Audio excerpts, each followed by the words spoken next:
భారత్‌లో ఈరోజు భూకంపం అయితే గనక సంభవించింది. ఎక్కడ, ఏ ప్రాంతంలో ఈ భూప్రకంపనలు అయితే వచ్చాయి, ఎంత తీవ్రతతో వచ్చాయి అని వివరాలన్నీ తెలుసుకుందాం. వీడియో పూర్తిగా చూడండి. అలాగే తప్పకుండా ఒక లైక్ చేయండి. లైక్ చేయడం వల్ల మరింత మందికి ఇన్ఫర్మేషన్ చేరుతుంది. ఇక వివరాల్లోకి అయితే వెళ్ళిపోదాము. భారతదేశంలోని మహారాష్ట్రలోనైతే కనుక మరాఠ్వాడా ప్రాంతంలో ఇవాళ తెల్లవారుజామున వరుస భూప్రకంపనలు అయితే రావడం జరిగింది. ఒకసారి కాదు, కంటిన్యూస్గా ఈ భూకంపాలు అయితే రావడం జరిగింది.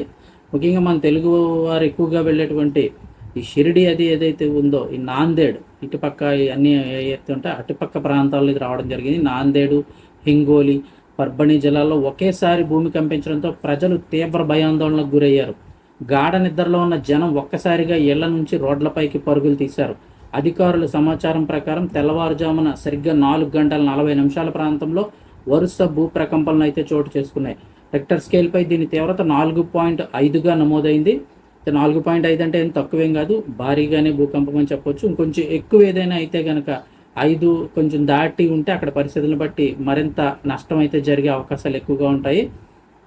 ప్రస్తుతం అయితే ఇది ఈరోజు వచ్చింది 4.5గా నమోదైనట్లుగా నేషనల్ సెంటర్ ఫర్ సిస్మాలజీ అయితే కనుక వెల్లడించింది. హింగోలి జిల్లాలోని జామ్గిరి గ్రామం సమీపంలోని భూ అంతర్భాగంలో 10 కిలోమీటర్ల లోతున భూకంప కేంద్రం ఉన్నట్లు అధికారులు అయితే గుర్తించారు. అర్ధరాత్రి దాటాక మొదటి భూకంపం 1 గంట 29 నిమిషాల సమయంలో రాగా, తెల్లవారుజాము 4 గంటల 50 నిమిషాల సమయంలో మరో చోట భూప్రకంపనలు చోటు చేసుకున్నాయి. అయితే రెక్టర్ స్కేల్పై కొన్ని చోట్ల వచ్చింది. 3.6 తీవ్రతగా నమోదైంది. నాందేడు నగరంతో పాటు జిల్లాలోని ముద్గేడ్, నాయగావ్, బిలోవి ఈ ప్రాంతాలన్నింటిలో కూడా భూమి స్పష్టంగా కదలడంతో పాటు పాత్రలు, కిటికీలన్నీ కూడా పాత్రల కింద పడిపోవడం, కిటికీలు శబ్దాలు చేయడం ఇవన్నీ కూడా ప్రజలు స్వయంగా చూడడం జరిగింది. అంటే ఆ తెల్లవారుజాము సమయంలో చాలామంది మెలుకొని ఇంట్లోంచి భయంతో పరుగులు తీశారు.